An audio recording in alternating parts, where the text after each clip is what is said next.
చంద్రబాబు గారి ప్రమాణ స్వీకారానికి వరుసగా అతిథులు వస్తూ ఉన్నారు. వచ్చిన వాళ్ళని రిసీవ్ చేసుకునే బాధ్యత ఒకవైపు నారా లోకేష్ తీసుకుంటున్నారు. అమిత్ షా కేంద్ర హోంమంత్రిని నారా లోకేష్ రిసీవ్ చేసుకున్నటువంటి దృశ్యం. మరొకసారి హోంమంత్రి అయ్యారు ఆయన. మరొక వైపున నడ్డా కేంద్ర వైద్య ఆరోగ్య శాఖ మంత్రి, ప్రస్తుతానికి భారతీయ జనతా పార్టీ జాతీయ అధ్యక్షుడు, మళ్ళీ అధ్యక్షుడు అవబోతూ ఉన్నారు.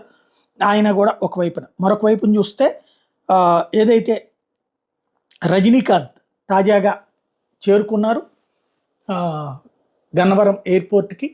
ఆయనకి ఘన స్వాగతం పలికి ఆయన రేపు ప్రత్యేక అంటే ప్రభుత్వ విశిష్ట అతిథులుగా ఓ పక్కన చిరంజీవి, మరొక వైపున రజనీకాంత్ రాక అన్నటువంటిది ఇక్కడ కీలకమైనటువంటి అంశం.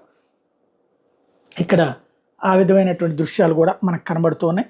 రజనీకాంత్ వచ్చారు, ఆయనకి స్వాగతం పలికినటువంటి పరిస్థితి. ఓవరాల్గా చూస్తే కార్యక్రమానికి 1/1